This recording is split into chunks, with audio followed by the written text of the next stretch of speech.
Alors le prophète sallallahu alayhi wa sallam les a lapidés. Donc c'est pour dire, c'est des choses qui existaient dans leurs livres à eux. Il les a jugés.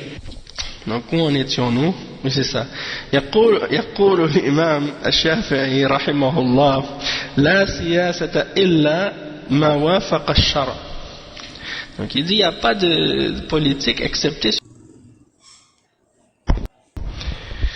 إن الحمد لله نحمده ونستعينه ونستغفره ونعوذ بالله من شرور أنفسنا ومن سيئات أعمالنا من يهده الله فلا مضل له ومن يضلل فلا هادي له وأشهد أن لا إله إلا الله وحده لا شريك له وأشهد أن محمدا عبده ورسوله يا أيها الذين آمنوا اتقوا الله حق تقاته ولا تموتن إلا وأنتم مسلمون يا أيها الناس اتقوا ربكم الذي خلقكم من نفس واحدة وخلق منها زوجها وبث منهما رجالا كثيرا ونساء واتقوا الله الذي تساءلون به والأرحام إن الله كان عليكم رقيبا يا أيها الذين آمنوا اتقوا الله وقولوا قولا سديدا يصلح لكم أعمالكم ويغفر لكم ذنوبكم ومن يطع الله ورسوله فقد فاز فوزا عظيما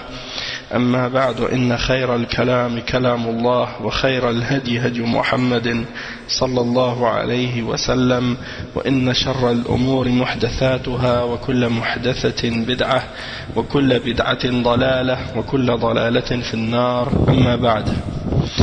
Donc on va commencer aujourd'hui le cours numéro 7 dans la lecture du livre Mu'amalatul Hukam ala daw al-kitab wa sunnah, c'est-à-dire la façon dont on doit se comporter envers les dirigeants selon la lumière du livre d'Allah et de la sunnah.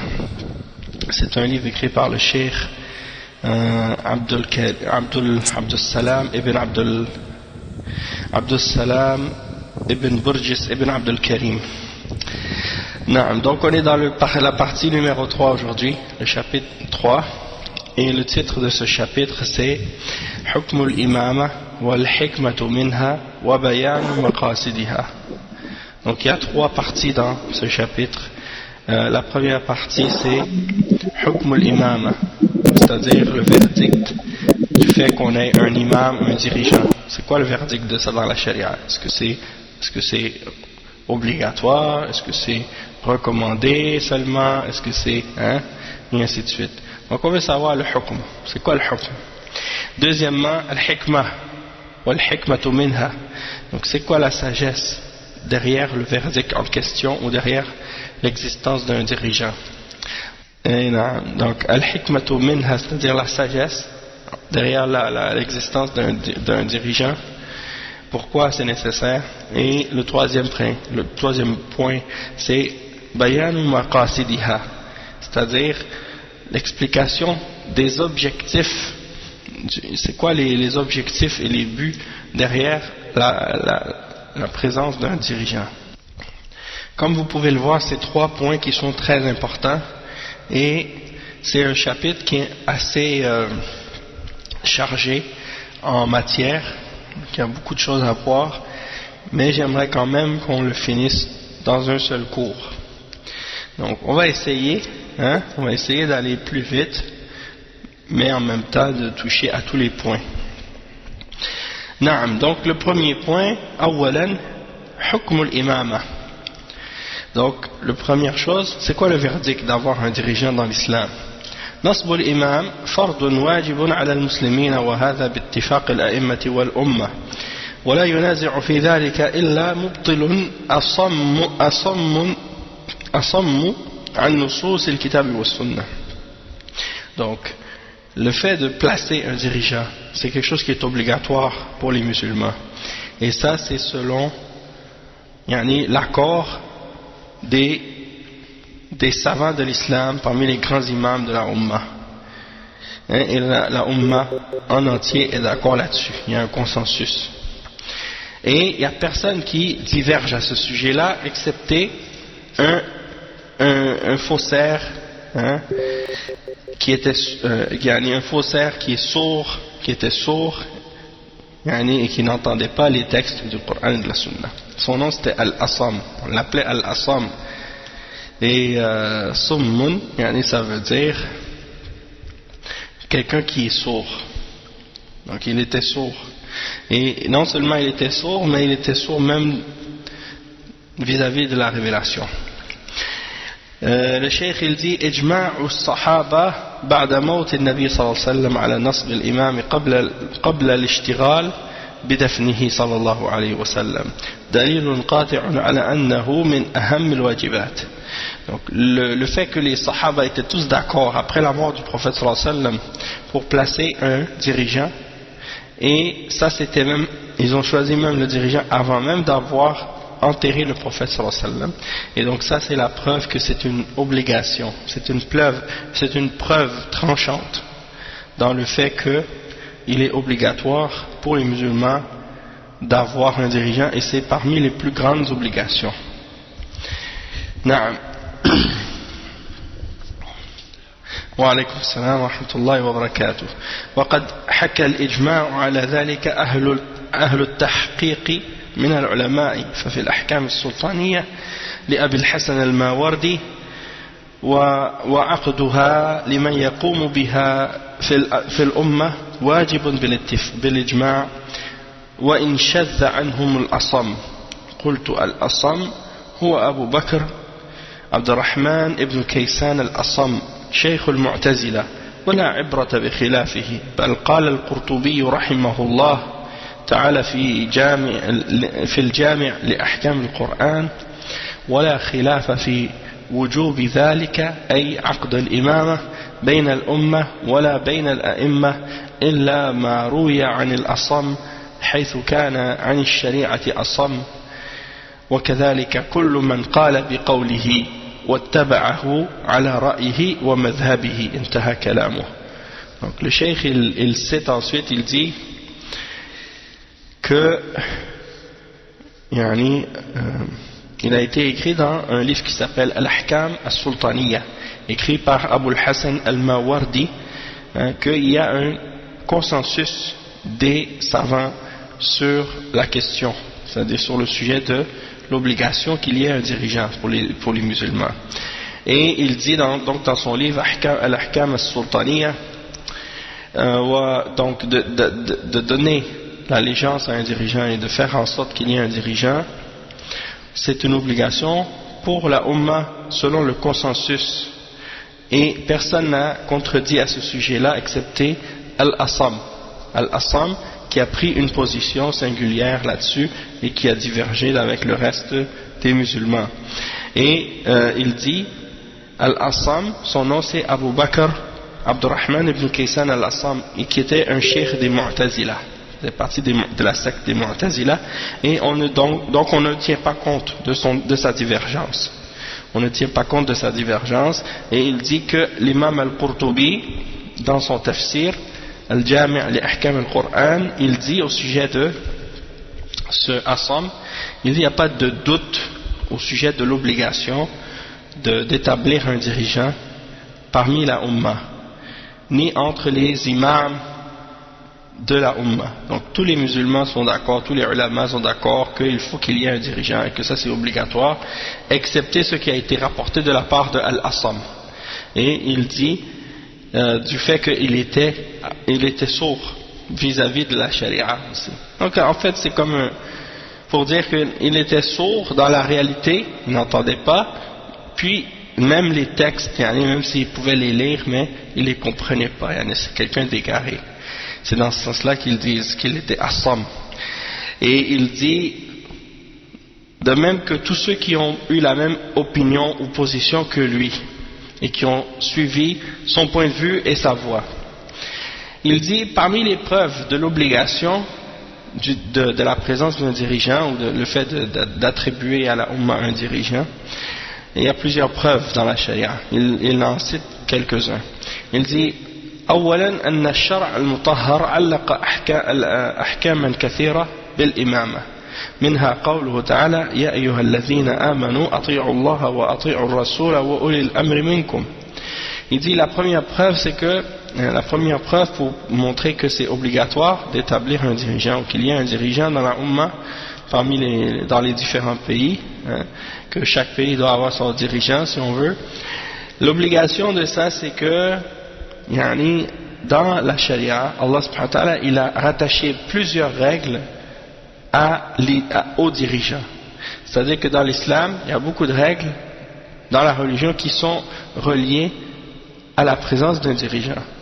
Et on a mentionné dans les derniers cours des exemples de ça, comme par exemple le fait que le dirigeant, c'est lui qui établit les peines, c'est lui qui établit le djihad, c'est lui qui est responsable pour le hajj, hein, c'est lui qui détermine le hajj, et ainsi de suite. Donc il y a beaucoup d'adorations comme ça, là, que c'est le dirigeant qui est responsable.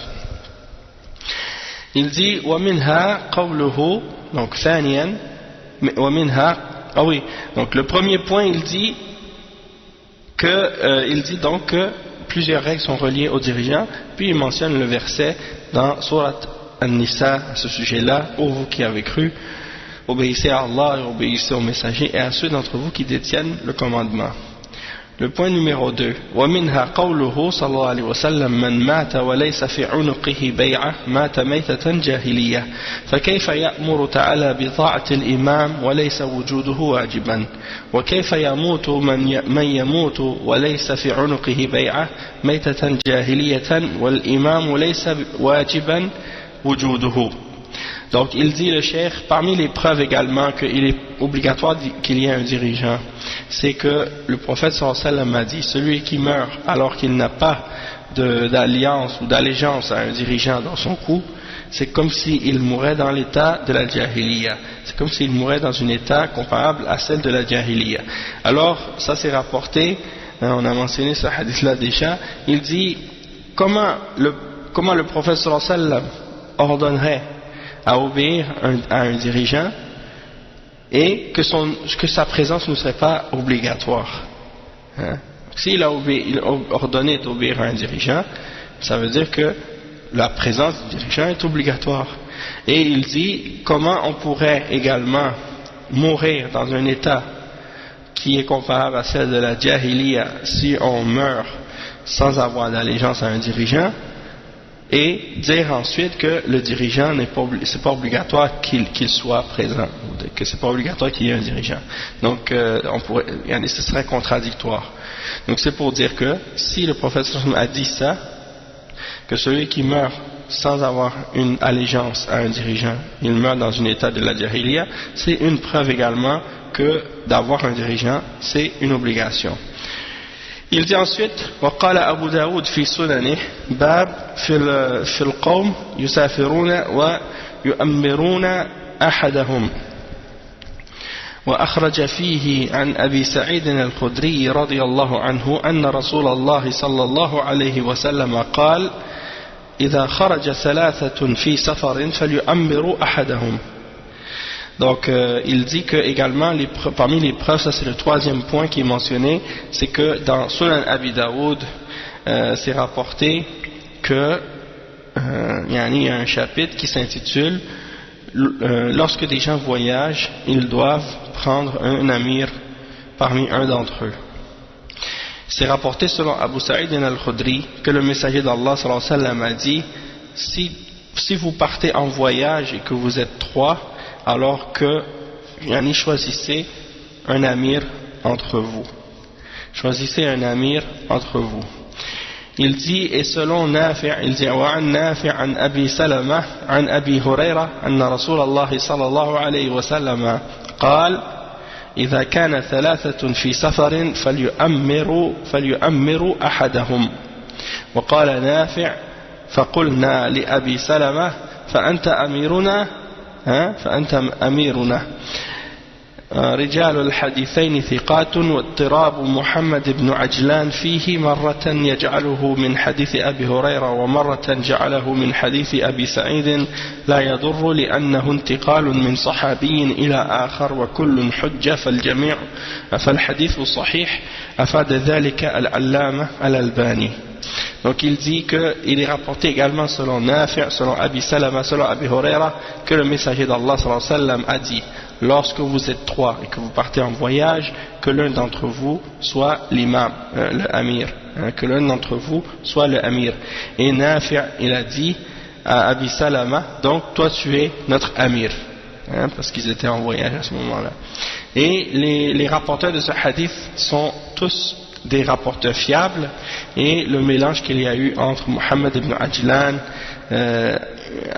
c'est-à-dire le mélange qu'il a fait du fait qu'une fois il dit que le rapporteur c'est Abu Huraira, une autre fois il dit que c'est Abu Saïd, il dit ça nuit pas au hadith, et ça nuit pas que le hadith soit authentique du fait que les deux sont des sahabis, et ils sont tous les deux donc corrects. Donc le hadith est sahih, et ça c'est Cheikh Al-Albani qui l'a expliqué dans son livre Irwa al-Ghalil.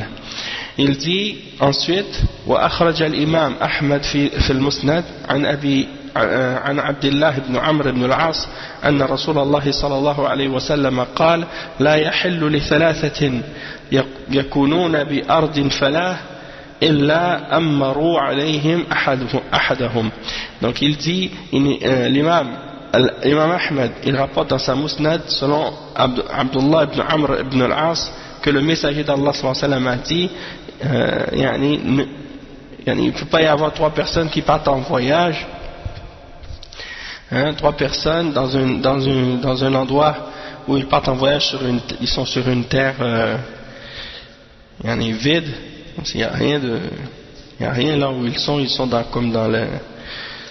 dans le désert ou dans la brousse ou dans un endroit loin de la ville, et excepté qu'ils prennent un imam parmi eux, ils prennent un responsable ou un chef parmi eux.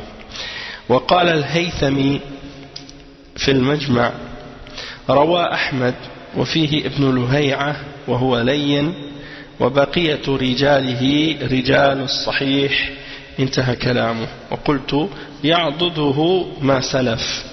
Donc c'est ça, dans le hadith en question, l'imam al-Haythami dans al-Majma' il dit que c'est rapporté par Ahmed, et dans la chaîne de transmission il y a Ibn Luhay'a. Ibn Luhay'a il est da'if et malgré tout les autres rapporteurs sont authentiques. Toutefois, tout ce qu'on a mentionné, les autres narrations qu'on a mentionnées avant viennent renforcer cette narration-là. Il dit وأخرج البزار في مسنده عن عمر بن الخطاب رضي الله عنه أنه قال إذا كنتم ثلاثة في سفر فأمروا عليكم أحدكم وذاك أمير أمره رسول الله صلى الله عليه وسلم. Donc Al-Bazzar il rapporte dans sa musnad selon Omar ibn al-Khattab radiyallahu anhu qui a dit que lorsque vous êtes trois dans un voyage, vous prenez un d'entre vous comme amir, et celui-là a été mis comme amir par le messager d'Allah sallallahu alayhi wa sallam. وقال ابن كثير هذا إسناد جيد وصوب الدارقطني وقفه على عمر. Il dit, Ibn Kathir a dit c'est une chaîne qui est bonne, et Ad-Daraqutni a plutôt mentionné que c'était correct de dire que c'était une parole de Omar ibn al-Khattab. وقد دل هذا الحديث على وجوب الإمامة من جهة أنه صلى الله عليه وسلم أوجب على الثلاثة تأمير أحدهم إذا سافروا مع قلة عددهم وقصر مدة بقائهم فكان نصب الإمامة في الحضر أولى. أفاد ذلك شيخ الإسلام ابن تيمية رحمه الله. Donc il dit que ce hadith indique l'obligation qu'il y ait un dirigeant. Regardez bien comment le cheikh il a expliqué ça à partir de ces hadiths. Il dit ça c'est la preuve qu'il faut qu'il y ait un dirigeant, puisque si c'est trois personnes, s'il y a trois personnes qui partent en voyage, alors qu'ils sont peu nombreux et qu'ils vont partir une distance qui est peut-être même pas loin, c'est un voyage mais c'est pas très loin, c'est quand même obligatoire pour eux de prendre un dirigeant, ou plutôt un amir, un chef parmi eux. Donc si c'est le cas pour un voyage, que dire lorsque on est là où on habite et qu'on n'est pas en voyage, dans le sens que dans ce cas-là c'est encore plus obligatoire pour les musulmans qu'ils aient un dirigeant. Si de prendre un responsable ou un chef parmi nous, dans un petit groupe, lorsqu'on est en voyage, c'est obligatoire. Donc, que dire de lorsque on n'est pas en voyage, lorsque c'est un pays au complet et que on est un grand nombre. Donc, dans ce cas-là, c'est encore plus obligatoire qu'il y ait quelqu'un qui soit notre responsable. وبناء على هذه الأدلة الشرعية ونحوها. Donc ça c'est Cheikh al-Islam Ibn Taymiyyah qui a mentionné ce point-là. Il dit وبناء على هذه الأدلة الشرعية ونحوها فإن تولي الإمامة فرض كفاية إذا قام به من يكفي سقط الإثم عن الباقين. قال القاضي أبو يعلى نعم وهي فرض على الكفاية مخاطب بها طائفتان من الناس أحدهم أهل الاجتهاد حتى يختاروا والثانية من يوجد فيه شرائط الإمامة حتى ينتصب أحدهم للإمامة. انتهى كلامه. Donc le cheikh il dit que, en se basant sur les preuves qu'on a mentionnées de la charia, donc d'établir un dirigeant, c'est une fard kifaya. Donc vous savez que le fard, c'est-à-dire c'est qu'est-ce qui est obligatoire, et il est de deux catégories. Le fard, il y a fard yani kifaya et il y a fard ayn. Fard ayn, c'est lorsque quelque chose est obligatoire à chaque individu, individuellement. Et fard kifaya, c'est lorsque c'est obligatoire à un groupe de façon générale. Et que s'il y a une partie de ce groupe qui ont rempli l'obligation, donc c'est plus obligatoire pour le reste. Et donc ça fait partie de cette catégorie-là, qu'est-ce qu'on appelle fard kifaya. Le dirigeant qui parle, c'est le dirigeant de tous les musulmans ou juste... Non, c'est le dirigeant qui est dirigeant de tous les musulmans dans la région où il est au pouvoir. Non. Parce que comme on a expliqué dans le cours précédent, il n'y a plus de khalifa pour tout la Ummah dans un seul dirigeant, pour toute la Ummah au complet, depuis des siècles et des siècles. Tu comprends? Donc dans ce cas-là, c'est pour ça qu'on a lu dans les peut-être 2 ou 3 cours avant, on a lu les positions des ulama à ce sujet-là, du fait qu'ils ont expliqué que lorsqu'il n'y a pas la possibilité d'avoir un seul dirigeant pour toute la Ummah au complet, dans ce cas-là c'est obligatoire pour les musulmans de prendre un dirigeant pour eux dans la région où ils habitent, et que c'est lui qui est responsable d'être le khalifa dans la région où il est.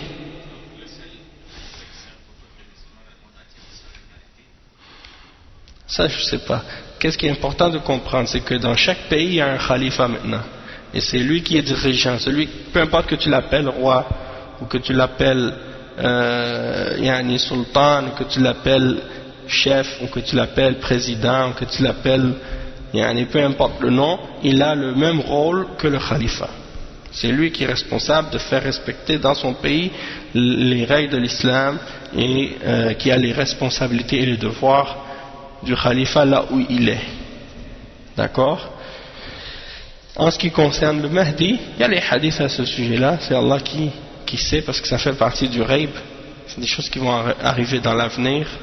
Donc, lorsque ça arrivera, on verra, Inch'Allah, mais pour l'instant, qu'est-ce qui est actuellement, puis c'est pas aujourd'hui que c'est comme ça, ça fait des siècles que c'est comme ça, depuis l'époque des Abbasiyah.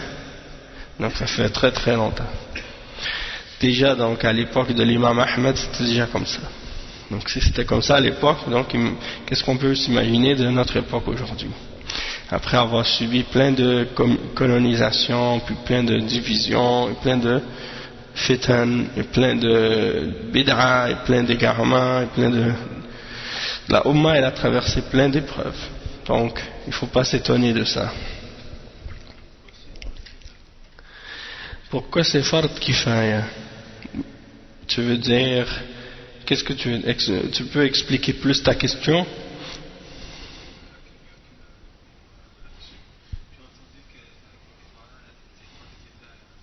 Oui, c'est ça ce qu'il a dit, le cheikh, fard kifaya. Mais pourquoi tu veux savoir pourquoi c'est fard kifaya? Parce que si c'est pas fard kifaya, l'autre option c'est que ce soit fard ayn. Ouais, c'est ça. Donc c'est pas possible que ce soit fard ayn. Tu comprends?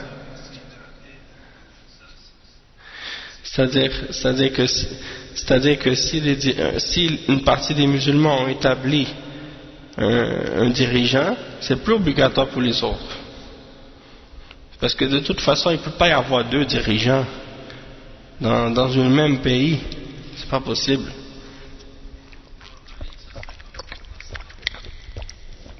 Oui, la salat c'est fard ayn, parce que c'est obligatoire à chaque musulman, la salat, la zakat,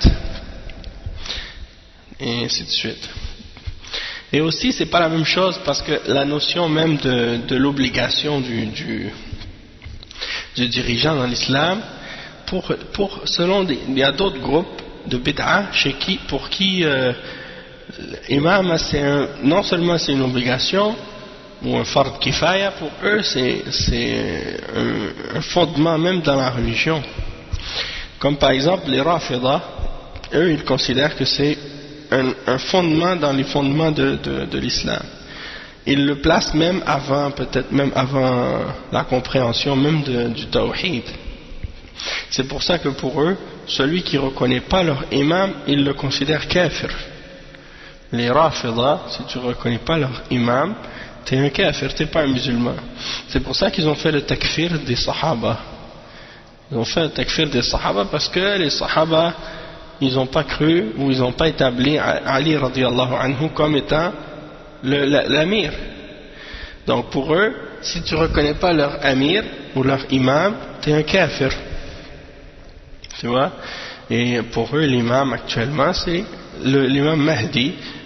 Il croit qu'il est né depuis 1200 ans et qu'il attend, il est invisible en ce moment et ils attendent qu'il apparaisse.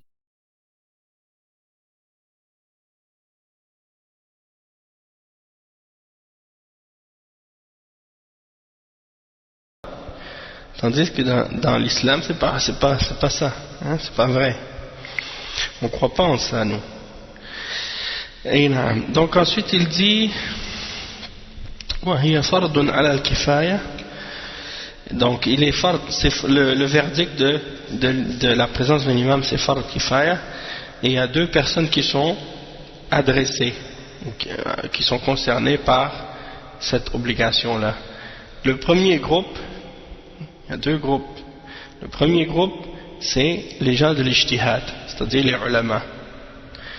C'est eux qui décident en premier, qui vont décider c'est qui va être le dirigeant et qui vont le choisir.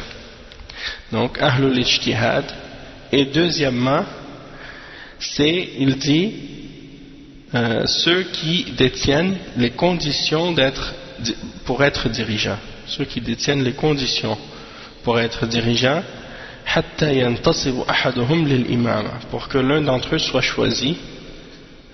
Ceux qui détiennent les conditions pour être imam, pour que le dirigeant soit choisi par un d'entre eux, ou disons parmi un d'entre eux. Ok, on a fini avec cette question du hukum. Maintenant, oui, c'est pas comme dans les kuffars, la démocratie, que tout le peuple il décide ou il vote pour choisir qui va être le dirigeant. Non, c'est pas comme ça dans l'islam. Ahlul Hill wal Aqd. Ahlul Hill wal Aqd, on les appelle Ahlul Hill wal Aqd, ou bien Ahlul Ijtihad, ce sont les ulama, ceux qui ont la connaissance nécessaire et la compréhension des textes de l'islam et qui sont aptes à choisir. Comme c'est arrivé pour Abu Bakr as-Siddiq radiyallahu anhu, lorsque le prophète sallallahu alayhi wa sallam est mort, les gens d'Ijtihad sont mis ensemble et ils ont choisi Abu Bakr as-Siddiq radiyallahu anhu et ils ont donné bay'a à Abu Bakr as-Siddiq parce que c'était le meilleur d'entre eux.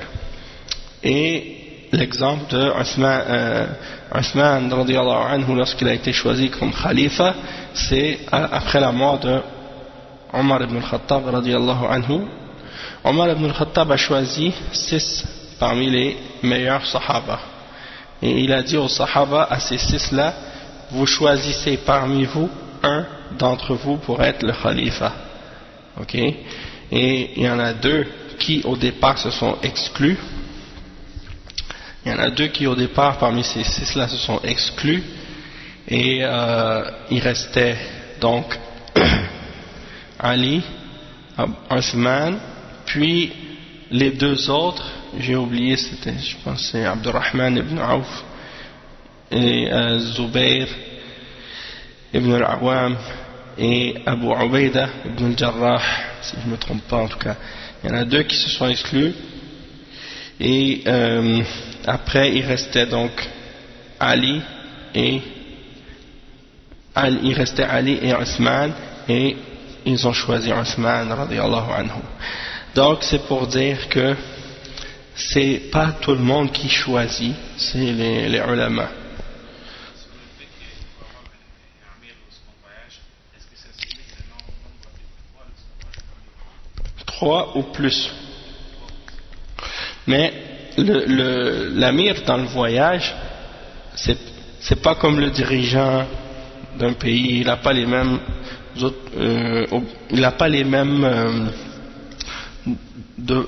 pouvoirs que le dirigeant d'un pays. Mais c'est juste pour dire qu'on s'entende pour, par exemple, quand tu voyages, tu veux pas, chacun il va commencer à dire mais on s'arrête ici, ou non on continue, ou non on fait ci, ou non on fait ça, tu vois, pour que, puis quand tu arrives à destination, c'est fini. Bon, eux, quand ils sont en voyage, ils vont dire ça, mais eux, l'établir, ils n'ont pas un amir juste pour le voyage. Et c'est ça, en fait, une des shubuhat des hizbiyin. Quand ils établissent un amir dans leur groupe, ils essaient de comparer ça au voyage. Mais pourtant, même quand ils ne sont pas en voyage, ils continuent d'avoir un amir.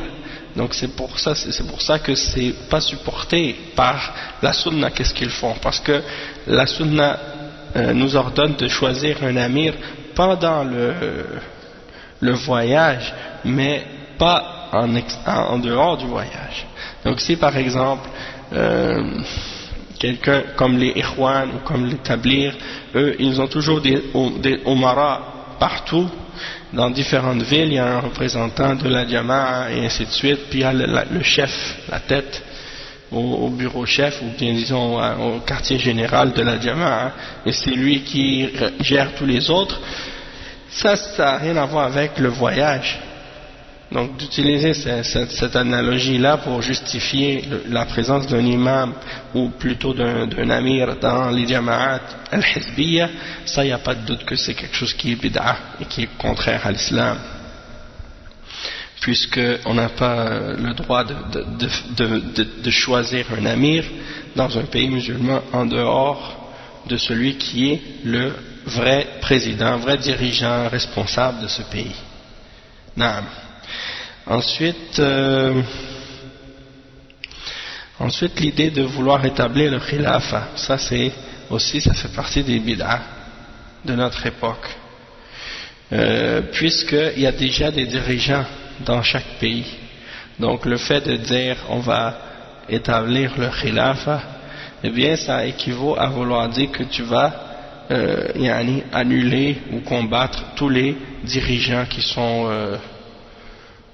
au pouvoir dans les différentes régions des pays musulmans, puis tu vas appeler les musulmans à se révolter contre leurs dirigeants, tu vois, et tu vas pas reconnaître leur autorité. Donc c'est pour ça que ça fait partie des exemples des croyances des hizbiyin à notre époque, qui disent nous on veut établir le khilafa, et donc à cause de ça ils veulent essayer de faire en sorte que leur jama'a soit celle qui va prendre le pouvoir partout, donc d'appeler les musulmans dans les différents pays musulmans à se révolter contre leurs dirigeants pour soi-disant établir un khilafa général. Donc ça c'est totalement incorrect et inacceptable. Ça fait partie des shubuhat des gens qui ont un manhaj de Khawarij, parce qu'ils justifient les coups d'État et les révoltes dans les pays musulmans. Et puis ils utilisent comme prétexte pour y arriver l'idée de khilafa. Non. Ensuite, de toute façon, à ce sujet-là, on va ramener des explications plus détaillées par la suite pour montrer comment ces idées-là sont en contradiction avec la charia et les paroles des ulama là-dessus. On va en mentionner dans les cours suivants, Inch'Allah. ثانيا, donc le deuxième point, al-hikmatu min al-imama. Pourquoi on a un dirigeant? C'est quoi la sagesse derrière la présence d'un dirigeant? Donc ça c'est le deuxième point. C'est le deuxième point. On va essayer de passer par cette rapidement. On va essayer de passer rapidement sur ce point-là. Il n'est pas long. Donc, Inch'Allah, on va l'expliquer le plus vite possible. Le cheikh, il dit, وَطُبِعَ ابن آدم طُبِعَ بنو آدم إلا الأنبياء والمرسلين على حب الانتصاف وعدم الإنصاف فلو لم يكن عليهم سلطان يسوس أمورهم لكانوا كوحوش الغابة وحيطان البحر يأكل القوي الضعيف. Donc il dit, l'homme par sa nature, excepté les prophètes et les messagers, sont créés sur le fait d'aimer, aimer être en rang, aimer être ensemble, mais en même temps de ne pas être juste.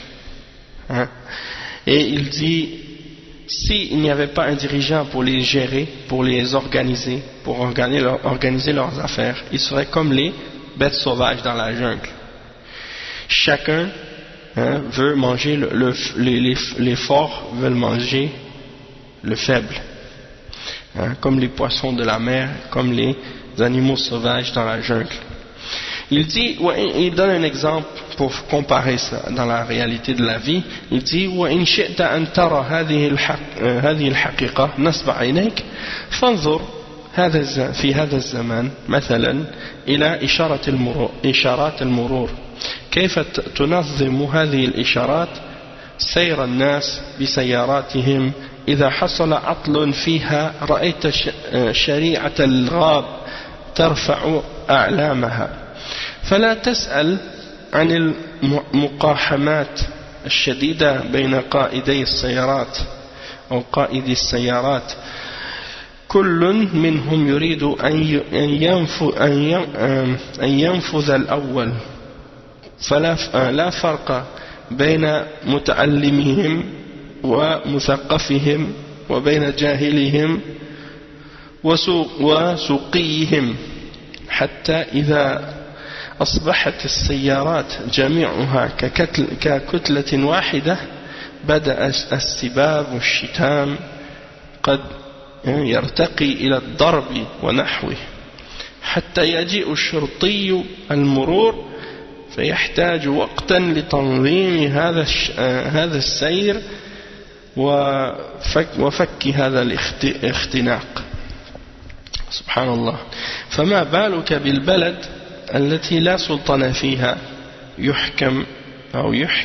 يحكم أمرها فيمنع المظالم وينصف أصحاب الحقوق وينظم أحوال الناس في معاشهم لا ريب أنها ستكون مسرح فوضى وفلات سباع.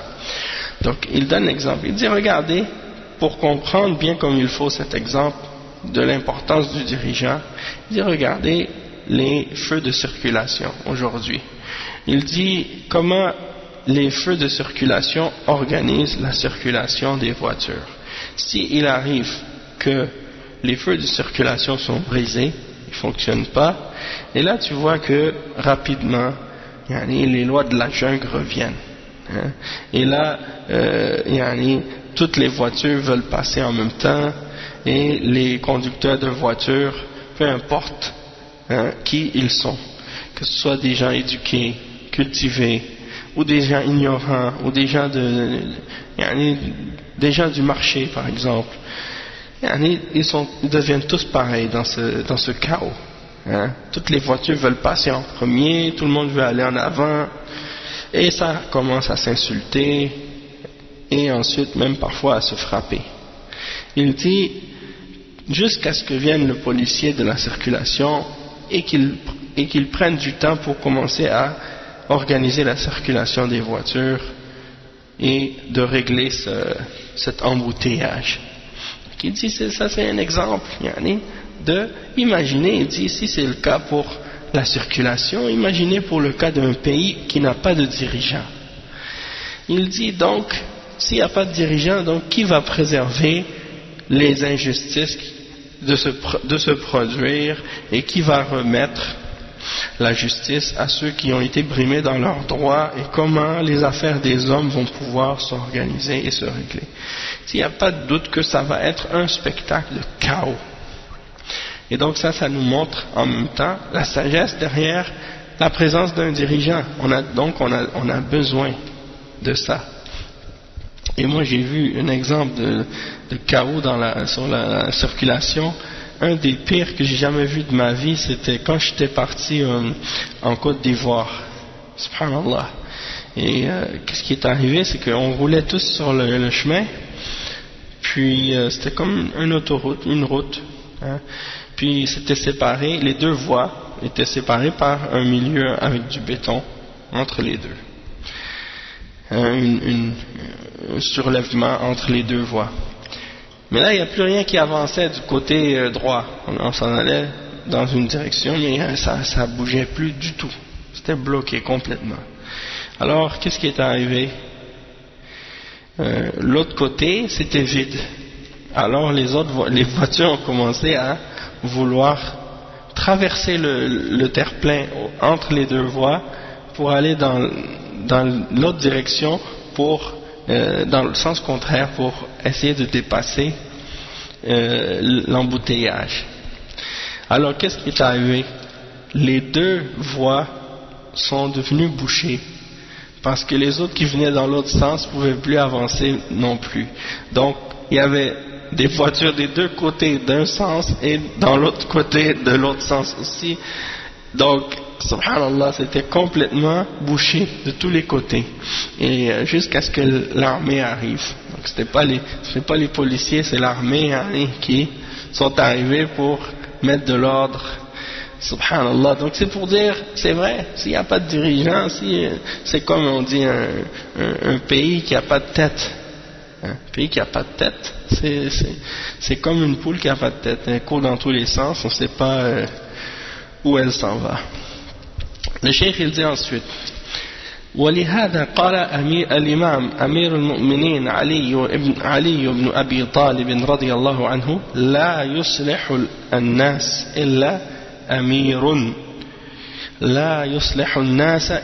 أمير بر أو فاجر قالوا يا أمير المؤمنين هذا البر فكيف بالفاجر قال إن الفاجر يؤمن الله عز وجل به السبل ويجاهد به العدو ويجيء به الفيء وتقام به الحدود ويحج به البيت ويعبد الله فيه المسلم آمنا حتى يأتيه أجله أخرجه وكيع في أخبار القضاة والبيهقي في الشعب. Donc le cheikh il cite maintenant une parole de Ali ibn Abi Talib dans laquelle il a dit les hommes ne peuvent pas réformer leur situation et organiser leur vie bien excepté sans un dirigeant, qu'il soit pieux ou pervers. Alors les gens ont posé la question: ô Amir al-Mu'minin, on comprend pour le bon, pour le pieux, mais comment on peut accepter ça pour le pervers? Il a dit, le pervers, Allah subhanahu wa ta'ala, par le pervers, Allah subhanahu wa ta'ala sécurise les chemins et il combat l'ennemi et par lui viennent les butins et il établit les peines et les gens peuvent faire le hajj à la Mecque. Et le musulman peut adorer Allah en paix jusqu'à ce que sa mort arrive. Jusqu'à ce que sa mort lui arrive. Et donc ça c'est rapporté par Waki'. C'est rapporté par Waki' dans Akhbar al-Qudat et par al-Bayhaqi dans al-Shu'ab.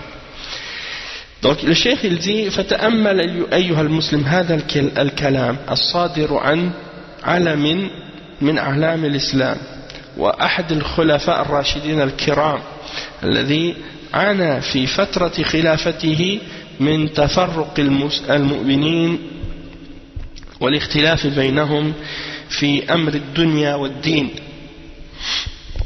فكلامه هذا من شرع الله تعالى فبه يجب الأخذ والتسليم ثم هو خلاصة تجربة من بلغ أعلى مراتب السياسة وأجل مقامات الولاية فعض على حديثه الرائق بالأسنان وإياك ثم إياك من نزغات الشيطان. Donc le cheikh il dit ça c'est, regarde, oh toi le musulman, médite sur cette parole qui vient d'un des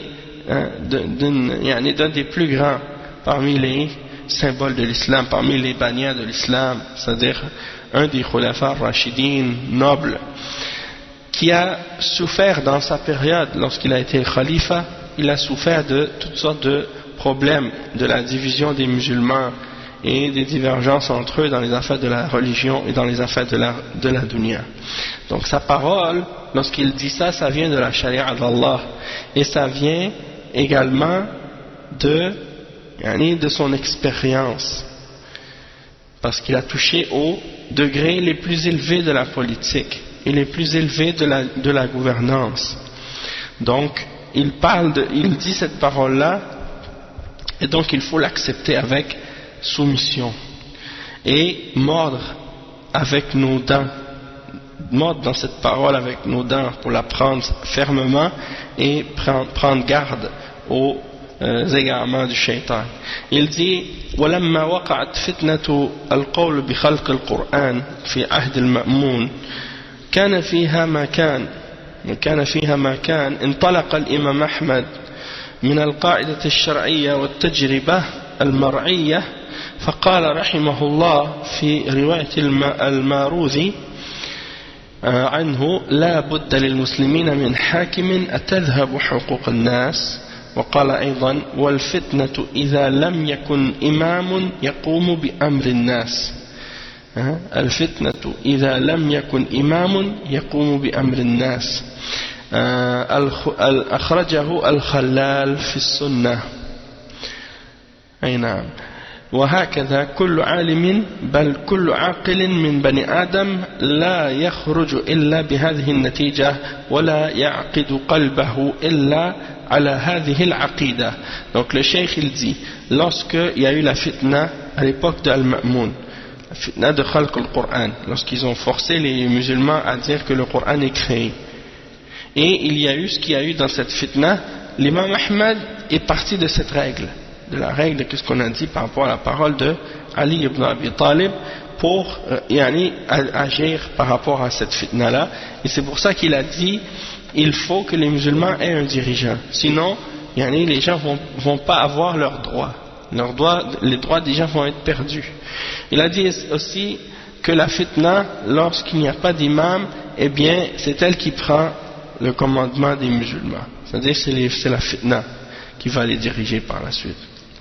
Et c'est rapporté selon Al-Khallal dans son livre As-Sunnah. Et il dit tous les savants et même toutes les personnes raisonnables parmi les fils d'Adam, ils acceptent ce principe-là et ils ne sortent pas de ce résultat-là, qu'il faut absolument que les musulmans aient un dirigeant. Et il dit que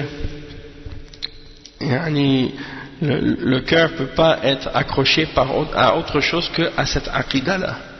Et il dit wa kullu bani Adam, ça c'est le deuxième point, la tatimmu maslahatuhum la fi dunya wa la fi l'akhira illa bil ijtima' والتعاون والتناصر والتعاون على جلب منافعهم والتناصر لدفع مضارهم. ولهذا يقال الإنسان مدني بالطبع، فإذا اجتمعوا فلا بد لهم من أمور يفعلونها ويجتلبون بها المصلحة وأمور يجتنبونها لما فيها من المفسدة ويكونون مطيعين للآمر بتلك المقاصد والناهي عن تلك المقاصد عن تلك المفاسد فجميع بني آدم لا بد له من طاعة أمير أو من طاعة آمر وناه إلى آخره. انتهى كلامه من كلام شيخ الإسلام Ibn Taymiyyah في الحسبة. Donc il dit que les hommes, les fils d'Adam, il faut que ils ne peuvent pas réaliser leurs intérêts, que ce soit dans la dunya ou pour les choses qui ont rapport avec l'au-delà, excepté en se réunissant, en collaborant et en s'entraidant, en se venant au secours l'un des autres et en collaborant ensemble pour ramener qu'est-ce qui leur ramène du bien et pour s'entraider et se défendre les uns les autres pour repousser ce qui leur nuit. Et comme on dit également, l'homme est par nature un être sociable. Il est sociable et civil par nature. Il dit donc si les hommes se réunissent, il faut absolument qu'ils travaillent ensemble pour faire certaines choses et pour repousser, pour tirer un intérêt ou un bienfait quelconque. Et ils ont besoin également de se réunir pour repousser certaines choses qui font partie des méfaits ou des choses mauvaises. Et ils doivent donc par conséquent obéir à celui qui leur donne des ordres pour arriver à ces objectifs-là et pour s'interdire également les méfaits qui risquent de leur arriver. Et donc tous les fils d'Adam ont besoin de quelqu'un qu'ils obéissent et dont ils écoutent les commandements et les interdictions. Fin de la citation de la parole de Cheikh al-Islam Ibn Taymiyyah dans son livre qui s'intitule Al-Hisbah. Maintenant on rentre dans la troisième partie du livre qui a rapport avec les buts et les objectifs de la présence d'un dirigeant. À quoi ça sert? Donc dans ces points-là il y a une partie, c'est une citation de l'imam Ibn al-Qayyim al-Jawziyya et une partie de cette citation-là je l'avais déjà traduit pour mon livre L'Islam ou l'intégrisme. Donc qu'est-ce que je vais faire? Je vais en lire une partie directement de la traduction, sinon le reste on va le lire ensemble. Bon, maqasid al-imama wa jima' maqasid al-imama wal wilaya على المسلمين الأمر بالمعروف والنهي عن المنكر كما قال المولى جل وعلا الذين إن مكناهم في الأرض أقاموا الصلاة وأتوا الزكاة وأمروا بالمعروف ونهوا عن المنكر ولله عاقبة الأمور. وقال عز وجل وعد الله الذين آمنوا منكم وعملوا الصالحات ليستخلفنهم في الأرض كما استخلف الذين من قبلهم وليمكنن لهم دينهم الذي ارتضى لهم وليبدلنهم من بعد خوفهم أمنا يعبدونني لا يشركون بي شيئا يعبدونني لا يشركون بي شيئا ومن كفر بعد ذلك فأولئك هم الفاسقون.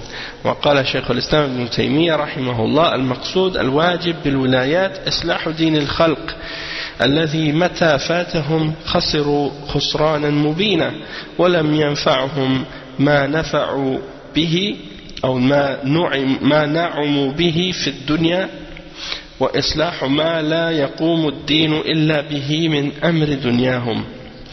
انتهى كلامه رحمه الله. Donc Cheikh al-Islam Ibn Taymiyyah il cite en premier on va traduire le début. Il dit qu'est-ce qu'on peut expliquer par rapport aux objectifs de la présence d'un dirigeant et de la dirigeance. Tout ça peut être résumé et rassemblé par rapport aux musulmans dans le fait d'ordonner le bien et d'interdire le mal. Donc c'est ça ce qui résume les objectifs de la présence d'un dirigeant dans l'islam, c'est l'ordonnance du bien et l'interdiction du mal.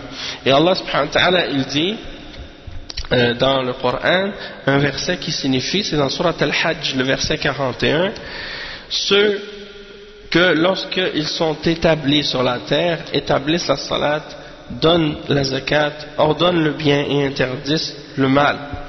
Et c'est Allah qui appartient la conclusion des affaires.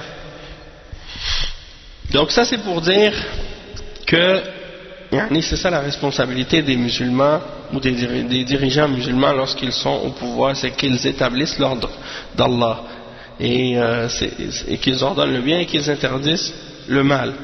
Également le verset dans Surat An-Nur, le verset 55, dans lequel Allah subhanahu wa ta'ala dit qu'il a promis à ceux qui ont cru parmi vous et qui ont fait les bonnes œuvres qu'ils allaient leur donner la succession sur la terre comme il l'a donné à ceux qui étaient avant eux, et qu'il leur donnerait la stabilité,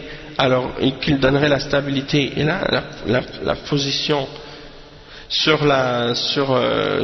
à leur religion sur la terre, la religion qu'il a agréée pour eux, et qu'il allait leur changer leur situation de crainte par une situation de sécurité.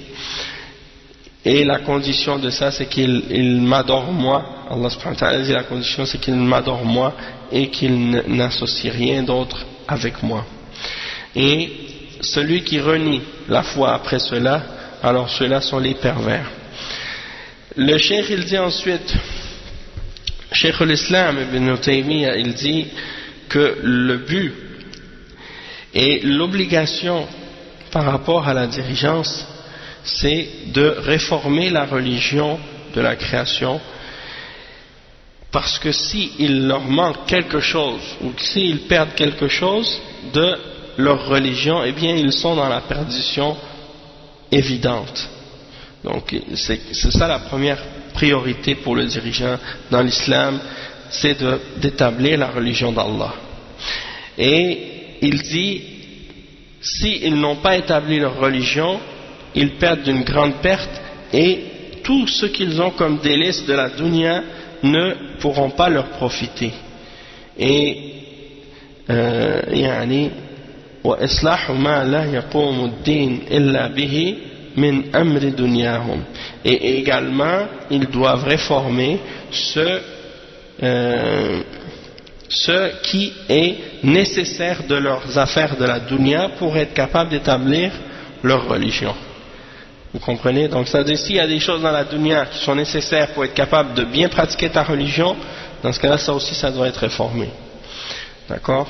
Parce que tu ne peux pas adorer Allah sans avoir certaines choses de la dunya. Comme par exemple la sécurité, comme par exemple, et ainsi de suite. Donc, il y a des choses, il faut que tu les réformes, il faut que tu les arranges, les choses de la dunya, sinon tu ne pourras pas établir la religion des hommes. Donc ça c'est très important. Il dit وأفاد رحمه الله أن مقاصد الإمامة تتمثل في مقصدين عظيمين، الأول القيام بدين الله، والثاني القيام بما يصلح الدنيا على وفق ما جاء به الشرع المطهر وأباحه.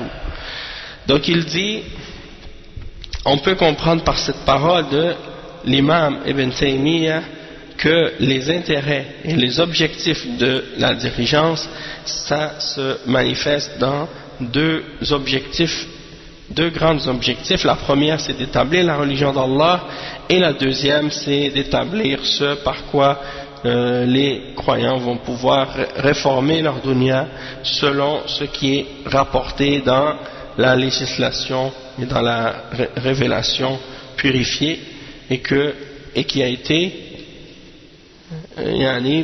permis dans la charia. فرجع الأمر كله في سياسة الأمة إلى الله وحده، وإن الحكم إلا لله، فدين الله الإسلام الذي بعث به نبينا محمدا صلى الله عليه وسلم هو خاتم الأديان وأكملها جاء لتنظيم مصالح الناس في الدين والدنيا. قال تعالى ما فرطنا في الكتاب من شيء، وقال تعالى ونزلنا عليك الكتاب تبيانا لكل شيء وهدى ورحمة وبشرى للمسلمين، فمن زعم أن هذا الدين العظيم فرط في بعض ما يحتاجه الناس في أمر الدين أو في سياسة الدنيا فقد رد على الله عز وجل خبره فخاب وخسر خسرانا مبينا. Donc le cheikh il dit, donc tout ce qu'on a dit, les 2 points, ça revient en fait au fait de dire que la politique dans la Ummah, elle revient à Allah. Elle revient à Allah lui seul. Dans l'islam, la politique revient à Allah lui seul. Et ça c'est comme dans la parole d'Allah lorsqu'il dit Inil hukmu illa lillah. C'est-à-dire le jugement et le pouvoir n'appartiennent qu'à Allah. Donc la religion d'Allah, qui est l'islam, qui est la religion avec laquelle il a envoyé notre prophète Mohammed sallallahu alayhi wa sallam, c'est la dernière des religions, c'est la plus complète des religions, et elle est venue pour organiser la vie des hommes, dans les affaires de la religion et dans les affaires de la dunya aussi, pas seulement de la religion. Et Allah subhanahu wa ta'ala dit dans le Coran ma farratna fil kitabi min shay, c'est-à-dire on n'a rien négligé dans le livre d'Allah, on n'a rien négligé dans le livre. Et il mentionne également, ça c'est dans le verset 38 dans Surat An-Nahl, le verset 89 dans Surat, verset 38 dans Surat Al-An'am, pardon, le verset 89 dans Surat An-Nahl, Allah subhanahu wa ta'ala dit, ce qui signifie nous avons fait descendre sur toi le livre comme une clarification pour toutes choses, une guidance et une miséricorde et une bonne annonce pour les croyants, pour les musulmans. Donc celui qui pense que cette grande religion a négligé dans une partie de ce que les hommes ont besoin, des affaires de la religion ou des affaires de la politique, de la dunya, alors c'est comme s'il venait réfuter Allah dans ce que Allah lui avait donné comme information, et il a certes perdu d'une perdition évidente.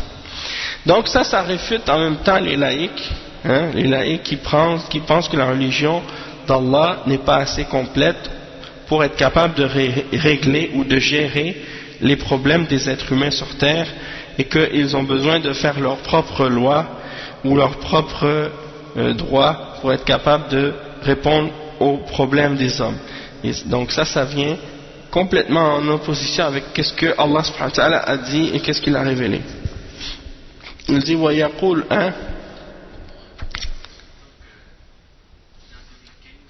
oui, ils disent toujours ça chaque année, depuis que je suis tout petit. Quand on était en l'an 1980, 1985, les gens disent on est en 1985, puis il y a encore des gens qui pensent comme ça, ou qui disent comme ça, ou qui font comme ça. Les gens qui parlent comme ça souvent, c'est des gens qui ne connaissent rien à l'histoire. Souvent c'est des gens qui parlent comme ça, qui disent des choses qui ne connaissent rien à l'histoire, et en même temps aussi ils pensent qu'il y a une question de temps par rapport à la guidance, ou au fait de croire en Allah, ou au fait d'accepter ou de rejeter certaines pratiques ou certaines croyances. Alors que dans l'islam, alhamdulillah, on a des croyances qui sont valables pour toutes les époques, depuis la venue du prophète Mohammed sallallahu alayhi wa sallam jusqu'à la fin des temps. Et donc ça va jamais changer. Donc même si on est à l'an 3000, eh bien on va quand même continuer à établir et à appliquer et à croire en qu'est-ce qui est dans le Coran et dans la Sunna, et il n'y a pas rien de ça qui va changer dans les fondements de la religion. Après le cheikh il dit mais de toute façon dans l'islam c'est pas grave s'il y a une population musulmane qui est mélangée avec une population chrétienne.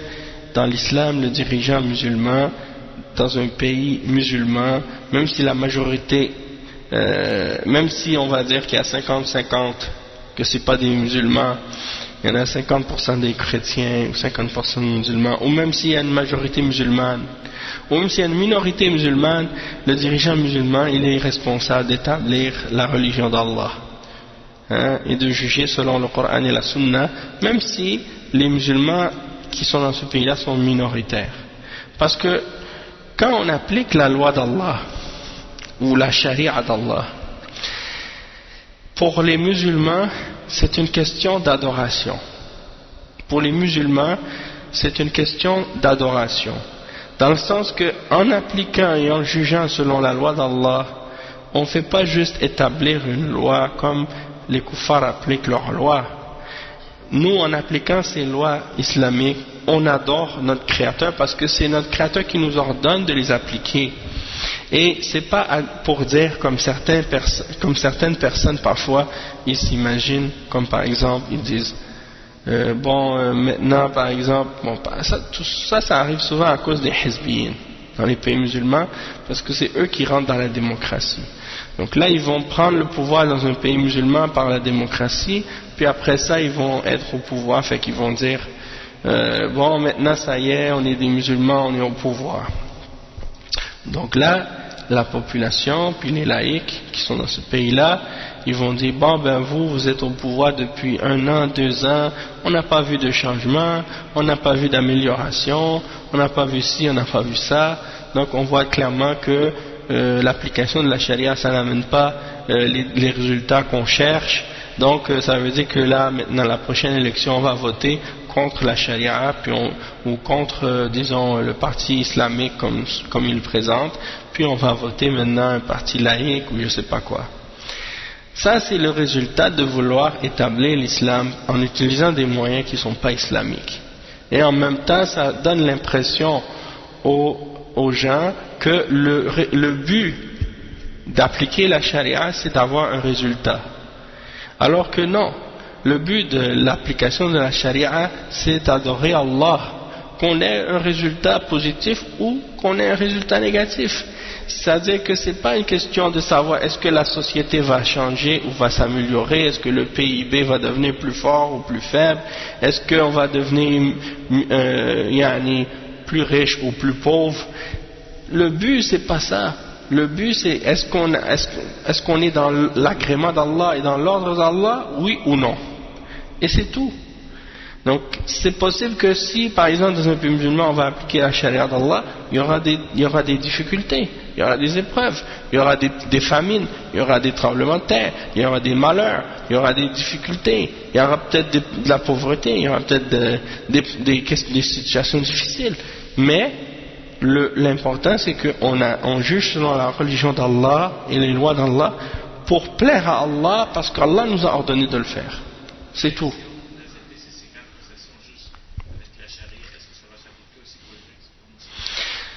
Déjà, par exemple, à l'époque du prophète sallallahu alayhi wa sallam, quand il jugeait selon la charia et qu'il y avait des juifs ou des chrétiens, il juge les juifs et les chrétiens selon leurs livres. Et il applique les règles de l'islam sur les musulmans. Puis les juifs et les chrétiens les jugent selon leurs livres. Une fois, à l'époque du prophète sallallahu alayhi wa sallam, il y avait un juif qui avait fait quelque chose. Il leur a dit, comment vous jugez dans tel cas, dans votre livre, vous faites quoi? Alors il a dit, quand quelqu'un fait tel péché dans notre religion à nous, je pense qu'il avait fait l'adultère, il a dit, on l'attache sur un dos d'âne, puis on le fait circuler dans la ville, puis en tout cas, ils ont inventé des histoires. Alors, il y a un des sahaba qui était là, qui était Abdullah ibn Salam, lui qui était un rabbin avant l'islam, qui avait étudié la Torah, il leur a dit au messager d'Allah, dites-leur qu'il t'amène la Torah et tu vas voir qu'il ment. Alors ils ont amené la Torah et là, à l'endroit où il y avait la mention de la lapidation, ils ont mis leurs doigts dessus pour que le prophète sallallahu alayhi wa sallam voit pas ça, ou bien pour que les gens voient pas que la peine c'est la lapidation. Alors Abdullah ibn Salam a dit, dis-lui d'enlever son doigt de là où il a mis son doigt. Et là, c'était écrit la lapidation.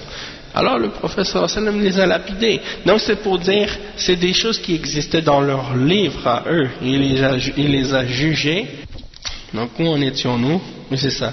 يقول الإمام الشافعي رحمه الله لا سياسة إلا ما وافق الشرع. Donc il dit, il n'y a pas de politique excepté ce qui est en accord avec la révélation, la législation de l'islam. Donc pour nous, c'est ça la politique dans l'islam. Hein? Il n'y a pas une politique que les kuffars inventent comme la laïcité, là. Ils disent, bon, on sépare la politique de la religion. Puis les hommes font leurs propres lois. Et là, ils te pondent des lois, hein, sans queue ni tête, et ils te changent le halal et le haram jour et nuit, comme bon leur semble. C'est-à-dire les lois changent comme les gens changent de chemise. Hein? Un jour quelque chose est légal, le lendemain c'est illégal. Un jour c'est illégal, le lendemain ça devient légal. Il n'y a plus rien qui est clair, il n'y a plus rien qui est stable.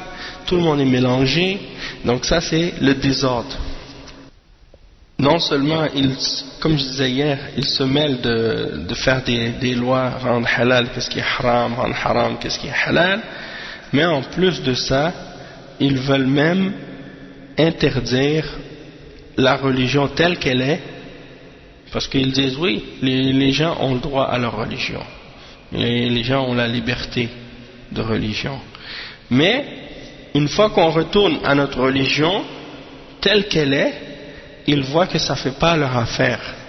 Alors, dans ce cas-là, ils disent, bon, puisque ça ne fait pas notre affaire que cette religion-là soit comme ça, donc on est obligé maintenant de faire une nouvelle version de cette religion, mais qui va être en accord avec nos lois, nos principes, nos valeurs, et ainsi de suite. Et là, c'est ça ce qu'ils sont en train de faire en France, puis c'est ça ce qu'ils sont en train de faire même ici, ils essaient de faire ça ici au Québec aussi, de dire que, bon, vu que les musulmans viennent ici, ils ont leur religion. Là maintenant, chaque fois que quelqu'un parmi les musulmans veut enseigner qu'est-ce qui est dans le Coran et dans la Sunna, si une personne, un imam ou n'importe qui dit qu'est-ce qui est écrit dans le Coran et dans la Sunna, là ils le prennent, ils le mettent dans les médias, puis ils disent lui c'est un imam intégriste, radical, fondamentaliste, et comme tous les noms qu'ils peuvent inventer. Puis là après ils disent lui, il dit les hommes sont pas égaux aux femmes, il dit dans la charia il y a ci, il y a ça, il y a ci, il y a ça, comme si c'était lui qui l'avait inventé. Puis il le critique d'avoir affirmé et d'appliquer ça, ou plutôt d'avoir affirmé, parce que l'application c'est autre chose. Mais même d'y croire ou d'appeler à ces idées-là. Donc ils disent, nous, on veut faire une loi pour interdire à des imams de dire ces choses-là, ou d'enseigner ces choses-là. Donc ça veut dire quoi? Ça veut dire que maintenant on ne peut plus parler, on ne peut plus dire qu'est-ce que notre religion enseigne. Donc ça c'est le ministre de l'Intérieur de la France, Emmanuel Valls.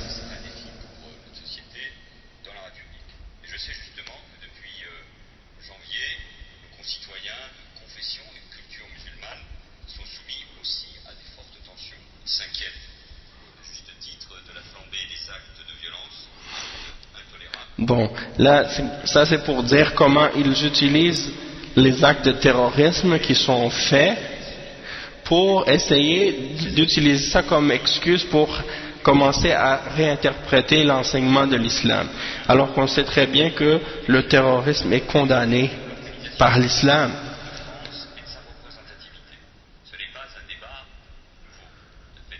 Donc là, il parle par la suite de représentativité de l'islam. Puis qu'est-ce qu'il veut dire par la représentativité?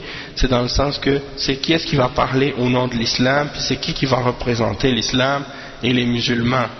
Donc, et ça, il y a beaucoup aussi parmi les koufars qui jouent à ce jeu-là, et il y a même des musulmans qui rentrent dans ça. C'est-à-dire que ils disent souvent, qu'est-ce que ces imams enseignent? La majorité des musulmans ne sont pas d'accord avec ça. Dans le sens qu'ils essaient de faire une différence entre la majorité et qu'est-ce qu'une minorité pense ou dise. Et on sait très bien que si la majorité des musulmans n'ont pas étudié la charia d'Allah, ils ne connaissent pas l'islam et le Coran et la Sunna, ça se peut que certains individus parmi les musulmans qui n'ont pas étudié aient des opinions ou des positions face à certaines questions qui ont rapport avec l'islam, qui sont en contradiction avec les textes du Coran et de la Sunna. Donc, de se baser sur qu'est-ce que la majorité des musulmans qui n'ont pas étudié l'islam, se baser sur leurs opinions à eux pour déterminer qu'est-ce qui est correct ou qu'est-ce qui n'est pas correct, eh bien c'est comme si on essayait de dire, bon, il y a des professeurs de physique ou de chimie à l'université qui enseignent certaines théories, et la majorité de la population canadienne est contre ces théories ou ces idées que ces professeurs de chimie ou de physique enseignent en classe. Donc, on doit changer les cours de physique et de chimie pour que ce soit en accord avec qu'est-ce que la majorité des habitants du pays croient ou pensent. Tu vois? Donc c'est comme ridicule, puis complètement stupide, surtout si ça vient de la part de gens qui n'ont jamais étudié la physique ni la chimie. Hein? Donc pourquoi, quand c'est des questions de religion, on agit de différentes façons? Peut-être qu'ils vont dire, ouais, mais parce que là c'est pas pareil, parce qu'il y a des musulmans qui font des actes de terrorisme. Ceux qui font des actes de terrorisme, on l'a déjà expliqué combien de fois. Ceux qui font ça, ils ne font pas ça en se basant sur l'islam. Ils ne font pas ça en se basant sur une compréhension correcte du Coran et de la Sunna, puisque tous les savants de l'islam ont condamné ce que ces terroristes-là ont fait. Donc c'est des gens clairement qui ne reviennent pas aux savants de l'islam, qui ne reviennent pas aux compréhensions authentiques de la religion. Et donc, comment prétendre par exemple de dire que dans ce cas-là c'est la population qui doit choisir qu'est-ce qui doit être dit dans les mosquées ou non? Puis il y en a des ignorants parmi les koufars comme ça qui disent ça. Ils disent, vous les musulmans modérés, parce que pour eux être modéré c'est quand tu pratiques pas l'islam justement, tu pratiques l'islam, tu es un musulman juste par nom, ou bien islam culturel. Ils disent, toi, vous les musulmans modérés, si vous entendez un imam qui dit des choses comme l'homme n'est pas égal à la femme, ou la femme n'est pas égale à l'homme, qui nie l'égalité absolue de l'homme et de la femme dans la société, donc ça veut dire ça c'est un intégriste, donc ça veut dire vous devrez dire à cet imam que vous n'êtes pas d'accord et vous devriez les dénoncer et puis pas accepter que ces gens-là soient vos imams. Donc ça c'est des exemples de bêtises, mais là maintenant ils vont plus loin que ça, tu vois. Ils vont même vouloir comme former des imams pour que les imams disent ou enseignent dans le pays dans les pays laïcs soi-disant que les imams enseignent qu'est-ce que la laïcité veut entendre. Donc tout ça c'est juste un exemple pour dire jusqu'à quel point là ils veulent y aller, c'est-à-dire pour même de commencer à vouloir dire aux musulmans qu'est-ce qu'ils doivent enseigner, qu'est-ce qu'ils ne doivent pas enseigner, qu'ils doivent enseigner les valeurs de la République, yani subhanallah, et la laïcité et l'égalité entre l'homme et la femme. Donc ça veut dire qu'ils disent qu'ils respectent la religion, la liberté de croyance, la liberté d'expression, mais en réalité c'est faux, puisque s'ils étaient vraiment pour l'égalité, la liberté de croyance et la liberté d'expression et la liberté de penser et la liberté d'appeler à notre religion, eh bien ils seraient obligés de laisser aux musulmans la liberté d'expliquer et d'enseigner et de croire en la religion telle qu'elle est enseignée par les musulmans depuis des siècles, et de ne pas rien essayer de changer dans l'enseignement de la religion musulmane. Sinon ça veut dire qu'ils essaient de créer une nouvelle religion qui n'a rien à voir avec l'islam, mais qui en a quoi avec leurs principes. Et en fait, juste pour une note, juste pour montrer un peu sur quelle voie ils s'en vont, ils essaient de faire la même chose que qu'est-ce que Constantin a fait avec le christianisme à l'époque à Rome lorsqu'ils ont créé l'église catholique. C'est-à-dire, Constantin qui était même pas chrétien, il est devenu musulman sur son lit, devenu chrétien sur son lit de mort, juste quelques heures avant de mourir. Toute sa vie, il a vécu comme païen, idolâtre, comme les Romains à l'époque.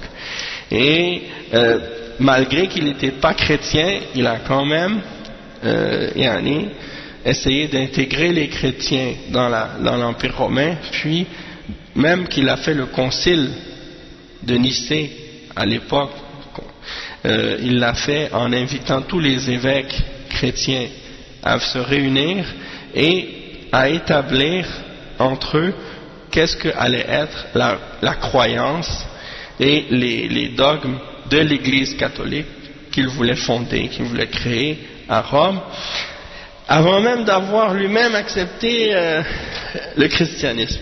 Donc c'est pour dire que eux ils essaient maintenant de faire ça avec l'islam, de créer un islam qui va être en accord avec les principes de leur société, de leurs croyances et de leurs idées, mais ils ne peuvent pas y arriver sans falsifier les textes du Coran et de la Sunna, si ce n'est pas dans le texte lui-même, mais au moins dans la compréhension du texte qu'ils essaient de falsifier.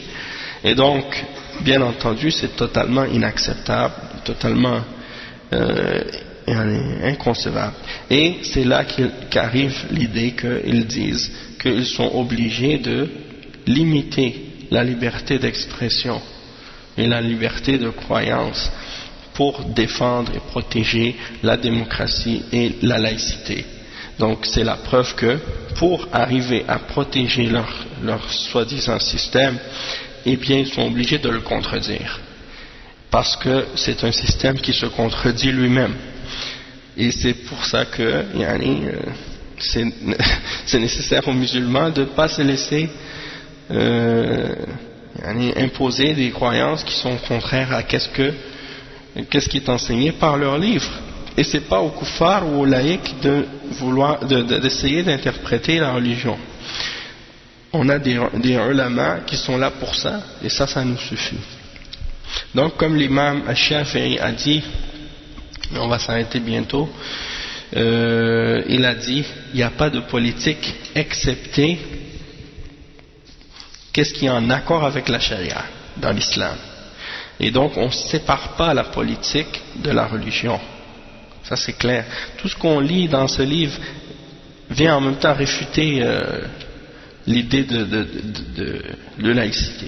Il dit وعبارة الشافعي هذه صريحة في أن السياسة العادلة المحمودة صاحبها هي الموافقة لشرع الله. يعني il dit عبارة الشافعي هذه صريحة في أن السياسة العادلة المحمودة صاحبها هي الموافقة لشرع الله. المحمودة صاحبها هي الموافقة لشرع الله الذي جاء به قرآن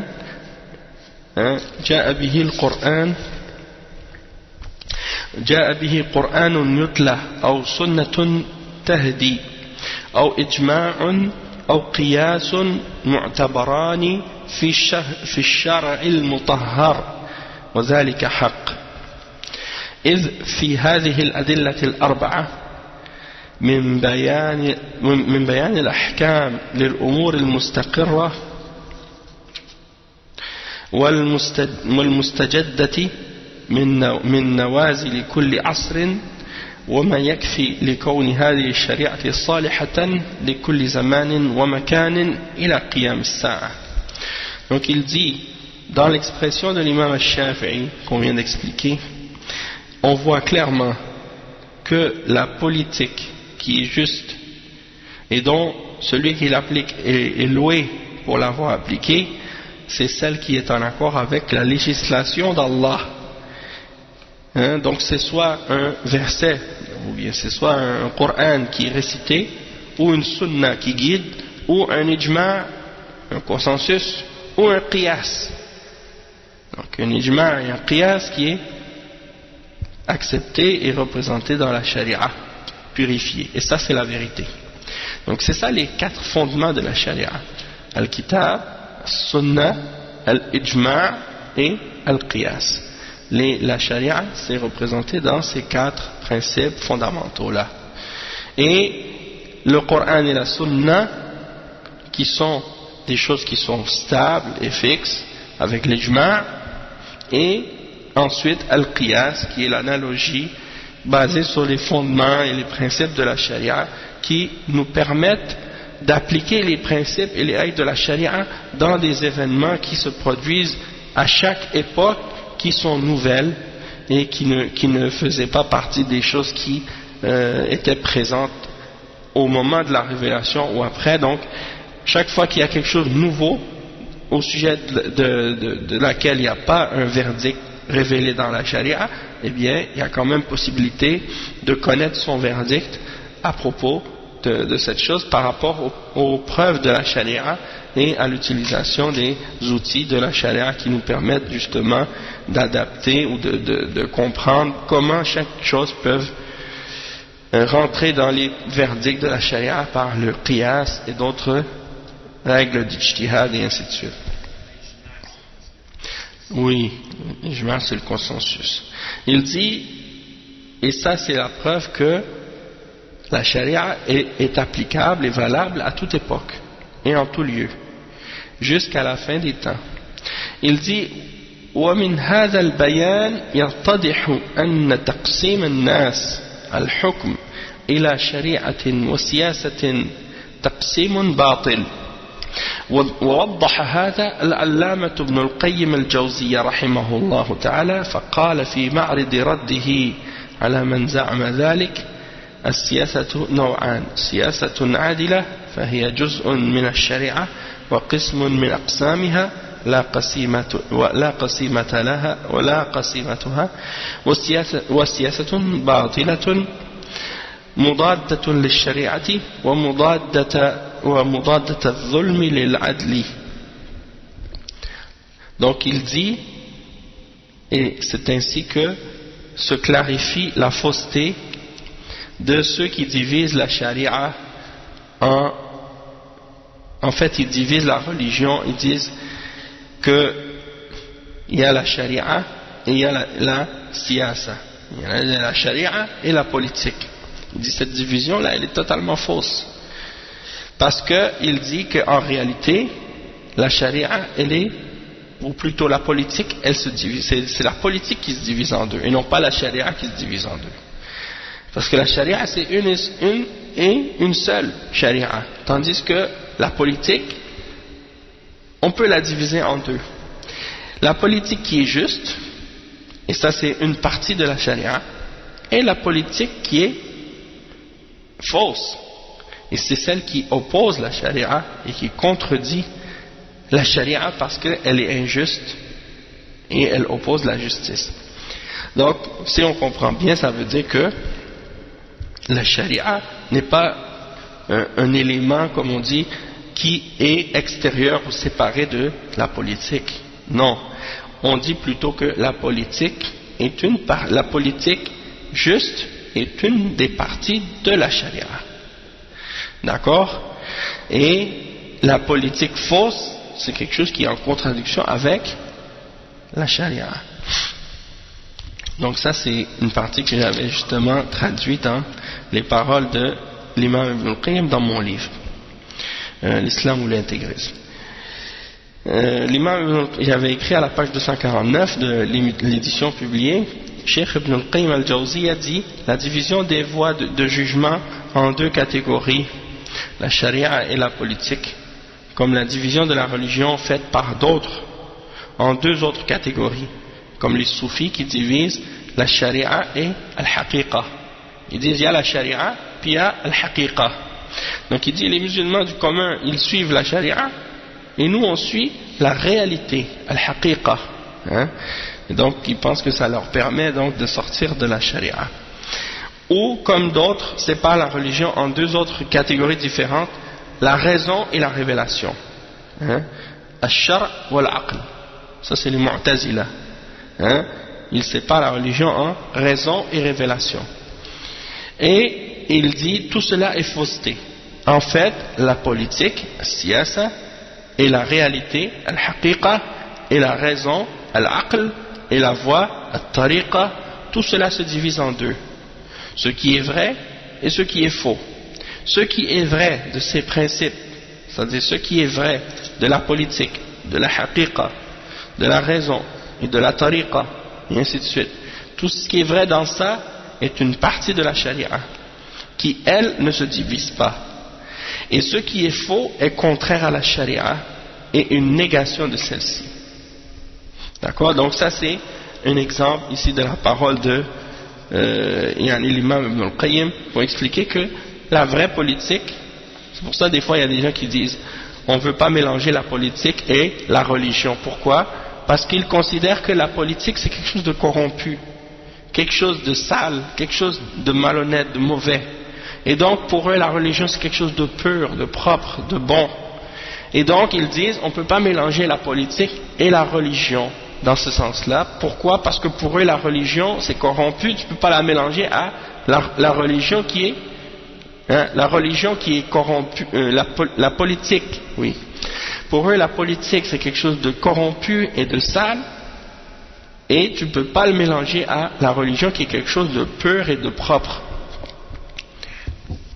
Mais nous, quand on parle de politique dans l'islam, on ne parle pas de qu'est-ce qui est corrompu et de sale et d'injuste, mais on parle uniquement de qu'est-ce qui est vérité, justice et propre. Et on dit que ça, c'est une partie de la charia. D'accord? Donc beaucoup de gens comme ça, des fois ils disent des paroles comme ça, non, la politique, ça n'a rien à voir avec la religion, et ainsi de suite.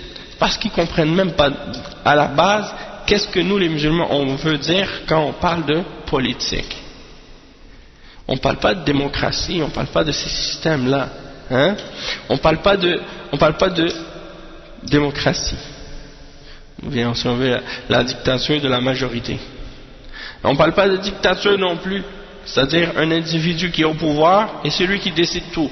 Qu'est-ce qui est halal et qu'est-ce qui est haram selon ses goûts à lui. Et qu'est-ce qui est obligatoire et qu'est-ce qui n'est pas obligatoire selon ses goûts à lui. C'est ça un dictateur. C'est lui qui décide de qu'est-ce qui est obligatoire et qu'est-ce qui n'est pas obligatoire, qu'est-ce qui est halal et qu'est-ce qui n'est pas halal, qu'est-ce qui est haram et qu'est-ce qui n'est pas haram. Non, dans l'islam il n'y a pas ça. La même chose que dans l'islam, c'est pas une théocratie. Les koufars ils disent des fois, les musulmans, vous c'est une théocratie. Théocratie c'est quoi? Ça dit c'est les prêtres et les moines ou les responsables de la religion, c'est eux qui vont décider les lois, qui vont dire qu'est-ce qui est halal et qu'est-ce qui est haram selon qu'est-ce que eux ils veulent. Et ils croient que c'est, chez les chrétiens ou autres, ils croient que ces hommes de religion là, ils parlent au nom de Dieu. Il n'y a pas ça non plus dans l'islam. Parce que dans l'islam, il n'y a pas un homme religieux qui peut parler et dire qu'est-ce qu'il dit, et tout ce qu'il dit c'est infaillible, ou qu'il parle que c'est la parole de Dieu directe, ou qu'il parle au nom de Dieu, ou qu'il est inspiré par Dieu, excepté les prophètes. Et il n'y a plus de prophètes après le prophète Mohammed sallallahu alayhi wa sallam. Et on n'a pas de pape dans la religion où un homme qui serait infaillible, tout ce qu'il dit on est obligé de l'accepter. Non. Dans l'islam on dit quand le alim, un savant, il parle, il peut avoir raison comme il peut avoir tort. Et l'imam Malik il dit kullun yukhadhu minhu aw yutrak illa sahibu hadha al-qabr. C'est-à-dire l'imam Malik a dit toute personne on peut prendre sa parole ou la délaisser excepté celui qui est dans cette tombe, c'est-à-dire le prophète Mohammed sallallahu alayhi wa sallam.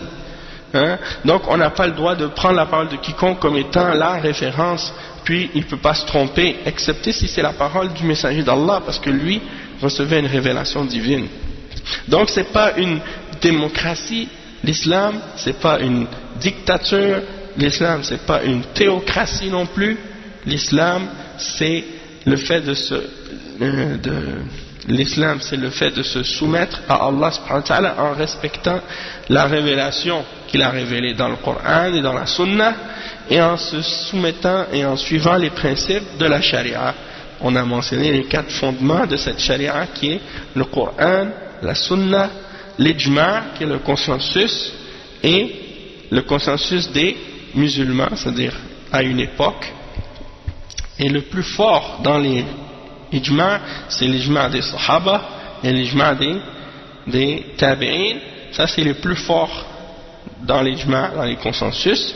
Sinon aussi les ulama d'une époque, lorsqu'ils se sont mis d'accord sur un point et sur une question, dans ce cas-là ça forme également un consensus. Et le 4e c'est al-qiyas, c'est-à-dire l'analogie. L'analogie, mais l'analogie basée sur des principes et des fondements établis par la charia, et donc qui nous permet d'établir des verdicts sur des choses qui n'existaient pas auparavant et de savoir leur verdict. Donc ensuite, bien entendu, il y a d'autres explications de l'imam Ibn al-Qayyim par la suite, Mais je pense qu'on va s'arrêter ici. Bon, je voulais finir le chapitre aujourd'hui, mais c'est pas possible, parce que le chapitre est un peu long. Non, donc c'est ça. Mais il y a un frère qui en a amené pour moi la dernière fois, il en a amené quelques copies. Bon, la prochaine fois que j'aurai l'occasion, Inch'Allah, je vais ramener. Ça m'a fait rire l'autre jour quand il y avait la journaliste qui est venue. Et puis, elle me dit... non, il y a une journaliste qui est venue ici de la presse. Elle est venue me poser des questions. En tout cas, subhanallah.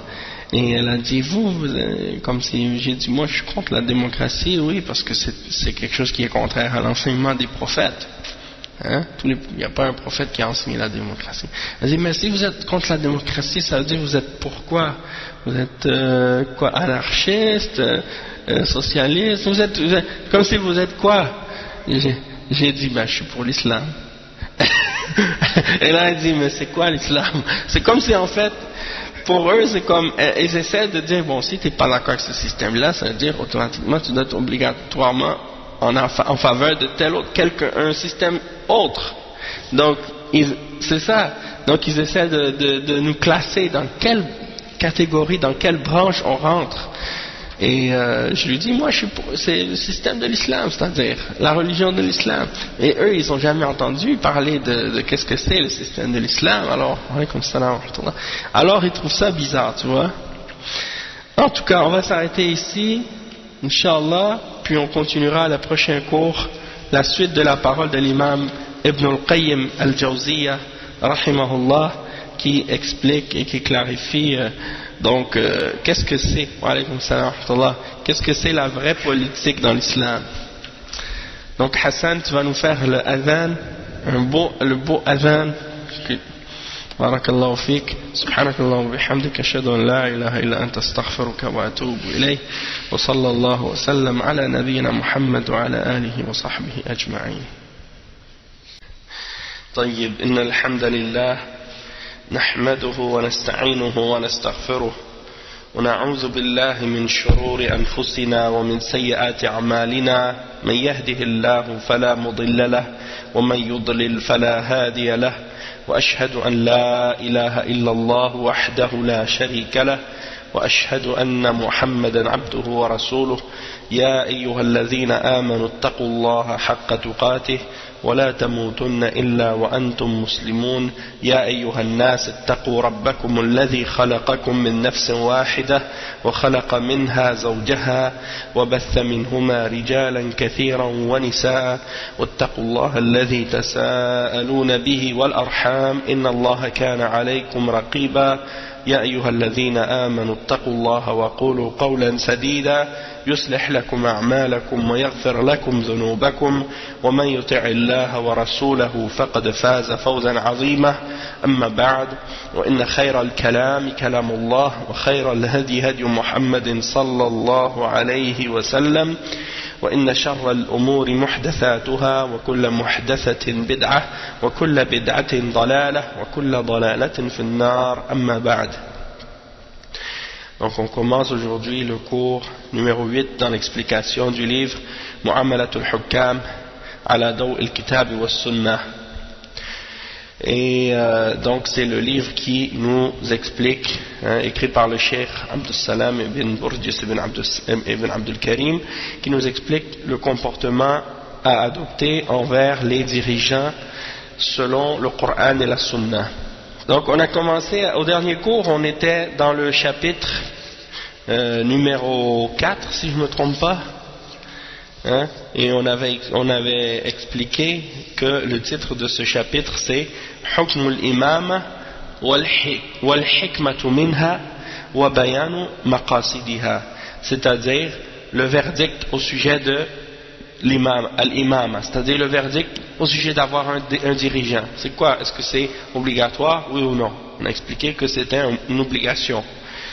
La sagesse d'avoir un dirigeant, on en a parlé et on était en train d'expliquer que s'il n'y avait pas un dirigeant pour nous organiser nos affaires, notre vie, organiser les différents aspects sociaux, les différents aspects qui ont rapport avec la société, la vie, établir les peines, et ainsi de suite, établir les adorations, on n'aurait pas d'ordre dans la société, ce serait le chaos. Donc on a besoin d'un dirigeant qui nous dirige. Ça c'est une nécessité. C'est quelque chose qui est obligatoire. Et la sagesse de ça, c'est comme on l'a dit, pour qu'il y ait de l'ordre. Pour qu'il y ait de l'ordre dans la société, pour pas qu'il y ait du chaos et du désordre. Pour pas que ça soit comme la loi de la jungle. Le plus fort qui mange les plus faibles. Et ensuite, on a commencé à expliquer maqasid al-imama. C'est quoi les objectifs de al-imama? Et on a parlé d'une citation de l'imam Ibn al-Qayyim.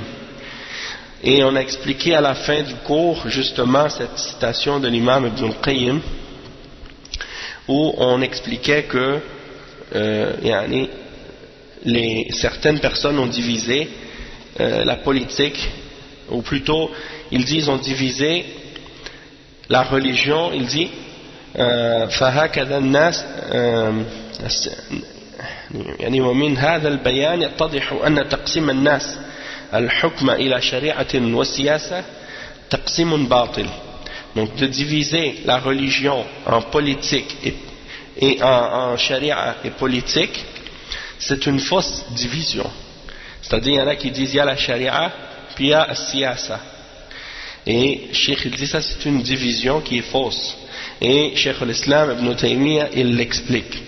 Il dit والسياسة نوعان سياسة عادلة فهي جزء من الشريعة وقسم من أقسامها لا قسيمتها والسياسة باطلة مضادة للشريعة مضادة للظلم للعدل. Donc il dit que la politique, elle est de deux sortes. Donc c'est pas la charia qui se divise en charia et politique. C'est en fait que la politique, elle se divise en deux catégories. La politique qui est juste et qui est bonne, qui est en réalité une partie de la charia, et une autre politique qui est fausse, et qui est, disons, l'opposé de la justice. Et elle contredit et elle s'oppose à la charia de la même manière que l'injustice s'oppose à la justice. Donc ça, c'est la première chose que l'imam Ibn al-Qayyim a clarifié. Et je vous ai cité la citation de, qu'est-ce que j'avais traduit justement de cette parole de l'imam Ibn al-Qayyim